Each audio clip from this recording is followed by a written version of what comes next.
Apakah itu Dion? Kemunculan dia dan berita ini sungguh kebetulan. Setiap kali dia mencarimu, pasti akan muncul satu berita. Mungkinkah semua ini rencananya? Hendra mengungkapkan kata-kata hatinya. Cindy pun menggelengkan kepala, menyatakan dia tidak tahu. Hendra mengambil ponsel, mencari nomor Paman Harto, dan bertanya. Perlu bantuan Paman Harto kah?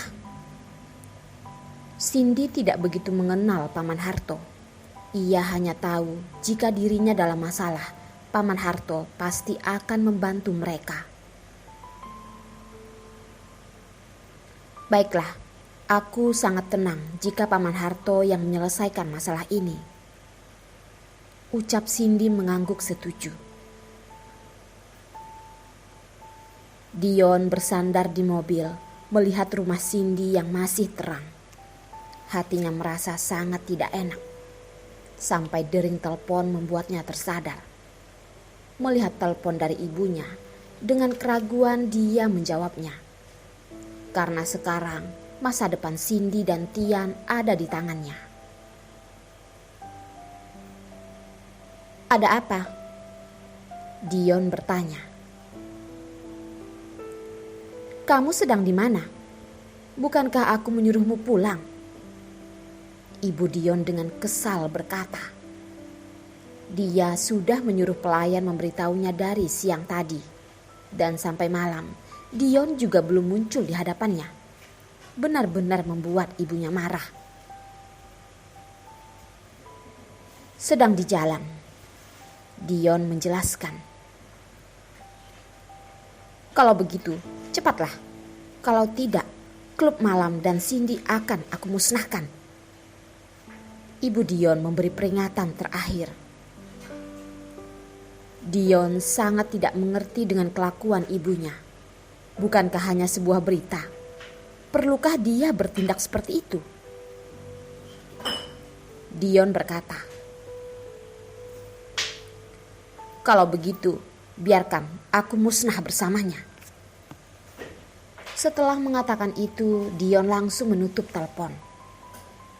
Setelah itu, dia memandang rumah Cindy, berbalik badan dan pergi. Ibu Dion sedang duduk di sofa. Melihat teleponnya diputuskan, dengan marah berkata pada Elsa. Lihatlah anak ini, sekarang sudah berani menutup teleponku. Sepertinya aku harus memusnahkan Cindy. Tante, Anda jangan marah. Mungkin Dion ada urusan yang perlu diurus. Tante tenang dulu, Dion pasti akan segera pulang.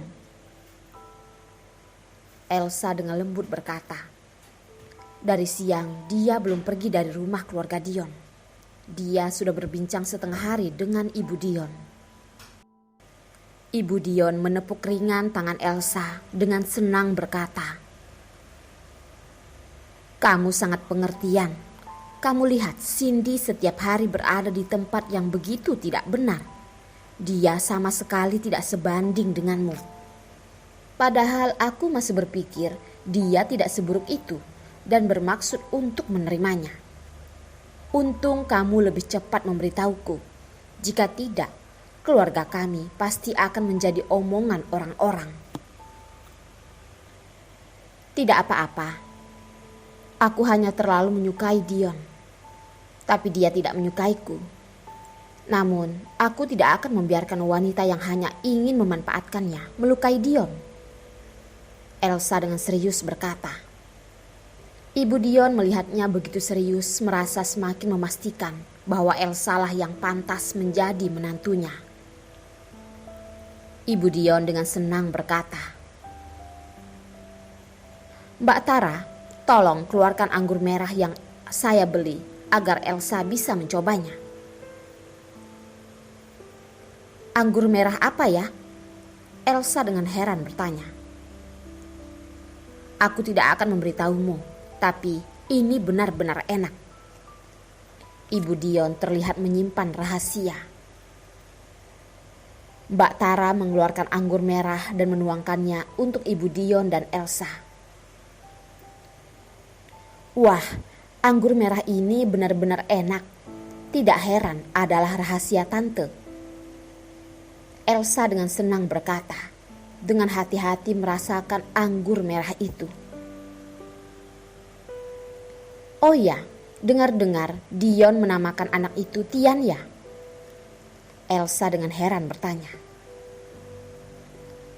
Benar, Tian sangat lucu. Namun, mungkin dia juga tidak tahu bahwa ibunya adalah orang yang seperti itu.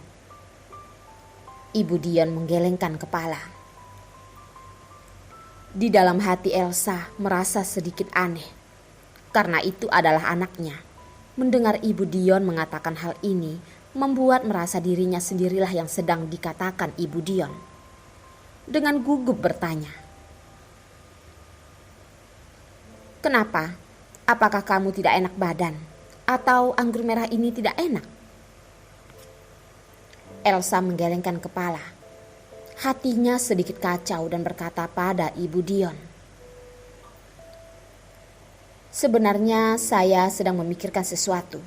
Tidak tahu apakah harus mengatakannya. Katakan saja, Ibu Dion berkata. Tapi kamu tidak boleh marah ya. Saya takut merusak kesehatanmu, Tante. Elsa dengan lembut berkata. Elsa yang begitu baik membuat Ibu Dion semakin menyukainya. Berkata, Baiklah. Elsa meletakkan anggur merah di tangannya dan merubah postur tubuhnya menghadap Ibu Dion dan berkata, saya ingin menanyakan Tante, jika Elsa masih terlihat ragu untuk mengatakannya. Kelakuannya ini membuat Ibu Dion semakin tidak tenang. Cepat katakanlah. Kamu seperti ini membuatku sangat penasaran. Ibu Dion dengan gugup bertanya, karena raut Elsa seperti akan memberitahukan sebuah hal besar. Baiklah, saya ingin menanyakan, apakah Tian benar anak Dion? Elsa menatap Ibu Dion sambil berkata, Elsa tahu jika Tian sebenarnya bukan anak Dion. Pertanyaan ini berhasil membuat Ibu Dion terdiam. Ibu Dion merasa ini memang adalah sebuah masalah. Karena Cindy bekerja di klub malam, tempat itu sangat berantakan. Orang seperti apapun ada. Anak itu mungkin saja bukan anak Dion. Elsa, kamu benar. Pertanyaan ini, aku benar sungguh tidak memikirkannya. Ibu Dion dengan tegas berkata, Tante, sebenarnya Cindy itu adalah kakakku. Elsa menceritakan rahasia ini padanya dan membuat Ibu Dion terkejut. Ibu Dion terdiam, dengan terkejut menatap Elsa bertanya, benarkah? Benar. Ayahku dan ibunya adalah suami istri. Namun Ibu Cindy adalah orang yang suka memprovokasi. Dia bahkan mendorong ibuku dari tangga yang menyebabkan ibuku keguguran. Cindy dan ibunya pun diusir oleh ayahku. Namun dia masih tidak tahu diri. Dengar-dengar setelah dia mengetahui aku dan Dion akan menikah, dia lalu muncul dan menggendong seorang anak. Setelah acara pernikahan, sebenarnya aku tidak sakit. Aku hanya tidak tahu bagaimana menjelaskan pada Dion. Apakah aku harus mengatakan pada Dion bahwa aku dan Cindy adalah saudara yang memiliki ayah sama, namun ibu yang berbeda. Jadi aku sangat sedih dan hanya berdiam diri di rumah. Jordi juga membujukku, namun aku tidak bisa. Elsa dengan sedih berkata, menundukkan kepala dan membuat orang mengasihaninya. Ibu Dion pun memeluknya dan berkata, anak baik, bagaimana keadaan ibumu? Elsa menghapus air mata dan mengangguk lalu berkata, "Untung tangga itu tidak tinggi. Kalau tidak, Jordi mungkin sudah tiada. Aku mungkin tidak punya adik lagi." Setelah mengatakan itu, air matanya pun menetes. Ibu Dion langsung memeluk Elsa dan menepuk ringan pundaknya, lalu berkata, "Baiklah, jangan menangis. Ada tante yang menjagamu." "Tante, kamu tidak akan menyalahkanku kan? Aku memberitahukanmu hal ini dan merusak image kakakku di depanmu." Elsa meneteskan air mata dan menatap Ibu Dion. Tidak. Ibu Dion membujuknya berkata, memberikan tisu pada Elsa untuk menghapus air matanya. Elsa menghapus air matanya dan berkata, "Hari ini aku datang untuk menghentikan Dion agar tidak bersama dengan Cindy. Sebelumnya, ibunya melakukan hal itu pada ibuku. Aku takut." Elsa belum menyelesaikan ucapannya dan dihentikan oleh seseorang. "Diamlah." Dion berdiri di depan pintu